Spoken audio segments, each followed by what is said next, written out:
ನೋಡಿ ಫ್ರೆಂಡ್ಸ್, ಈ 3 ಜನ ತಮ್ಮಂದ್ರು ಒಂದೇ ರೀತಿ ಡೆತ್ ಆಗಿದ್ದಾರೆ.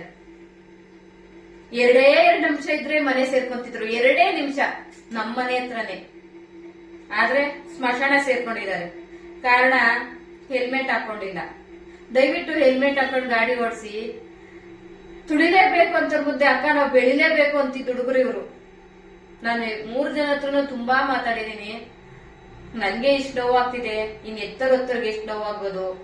ನಿಮ್ಗೆಲ್ಲ ಗೊತ್ತಿದೆ ಹೆಲ್ಮೆಟ್ ಹಾಕೊಂಡಿಲ್ಲ ಅಂದ್ರೆ ಸಾಯ್ತೀವಿ ಅಂತ. ಆದ್ರೂ ನೀವ್ ಯಾಕೆ ತಪ್ಪು ಮಾಡ್ತೀರಾ? ದೇವ್ರನ್ನ ಬೈಕೊಂಡಿದ್ದೀನಿ ನಾನು. ಆದ್ರೆ ಯೋಚನೆ ಮಾಡಿದ್ರೆ ದೇವ್ರನ್ನ ಬೈಕೊಳಂಗೆ ಇಲ್ಲ. ದೇವ್ರು ಯಾರಿಗೂ ನೀವು ಗಾಡಿ ಓಡಿಸ್ಕೊಂಡು ಓಡಾಡಿ, ಸ್ಪೀಡಾಗಿ ಓಡಿಸ್ಕೊಂಡು ಓಡಾಡಿ, ಹೆಲ್ಮೆಟ್ ಹಾಕೊಂಡಂಗ್ ಓಡಾಡಿ ಅಂತ ಎಲ್ಲೂ ಹೇಳಿಲ್ಲ ಅಲ್ವಾ? ನಿಮಗ್ ಗೊತ್ತಿದೆ, ಯಾರು ಏನು ಹೇಳ್ಕೊಡ್ಬೇಕಾಗಿಲ್ಲ.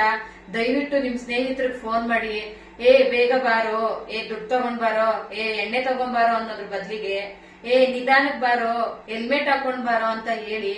ಒಬ್ರು ದಡ್ರಿದ್ರೆ ಒಬ್ರು ಬುದ್ಧಿವಂತರು ಇದ್ದೇ ಇರ್ತೀರಾ. ದಯವಿಟ್ಟು ಹೆಲ್ಮೆಟ್ ಹಾಕೊಂಡು ಗಾಡಿ ಓಡಿಸಿ. ಯಾರೋ ಲೈಕ್ ಮಾಡ್ಲಿ, ಕಮೆಂಟ್ ಮಾಡ್ಲಿ ಅಂತ ವಿಡಿಯೋ ಮಾಡ್ತಿಲ್ಲ. ಕಮೆಂಟ್ ಮಾಡೋರು ಹಂಗಂತಾನೆ ಹೇಳ್ತಾರೆ, ಬಟ್ ನನ್ಗೆ ಅದು ಉದ್ದೇಶ ಅಲ್ಲ. ಯಾರಾದ್ರೂ ಒಬ್ರು ನಮ್ಮ ಅಕ್ಕ ಹೇಳಿದ್ರು ಅಂದ್ಬಿಟ್ಟು ಗಾಡಿ ಓಡಿಸುವಾಗ ಹೆಲ್ಮೆಟ್ ಹಾಕೊಂಡ್ರೆ ಅದೇ ದೊಡ್ಡ ಖುಷಿ. ತುಂಬಾ ನೋವು. ಎಷ್ಟು ಒಳ್ಳೆ ಹುಡುಗರು, ಕೆಟ್ಟವರಾಗಿದ್ರೆ ಬಿಡಿ ಅನ್ಬೋದು. ತುಂಬಾ ಒಳ್ಳೆ ಹುಡುಗರು. ಒಬ್ರು ಇವ್ರನ್ನ ಕೆಟ್ಟವ್ರನ್ನಲ್ಲ. ವಿಧಿ ಆಟ.